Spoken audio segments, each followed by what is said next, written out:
តម្រុយឆ្នោតយួនថ្ងៃនេះផងដែរ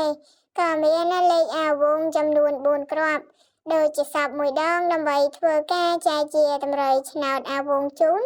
ទៅកាន់ពុកម៉ែបងប្អូនទាំងអស់គ្នាប៉ុន្តែមុននឹងចូលទៅកាន់នៅវីដេអូសូមពុកម៉ែបងប្អូនកុំភ្លេចជួយចុច Subscribe ម្នាក់មួយផងនៅរាល់តម្រុយឆ្នោតអាវងដើម្បីទទួលបានរាល់តម្រុយឆ្នោតថ្មីជារៀងរាល់ថ្ងៃដើម្បីចែកនៅតម្រុយឆ្នោតយួន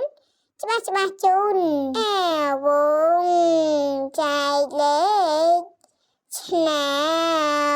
ត23អាវងចែកលេខឆ្នោ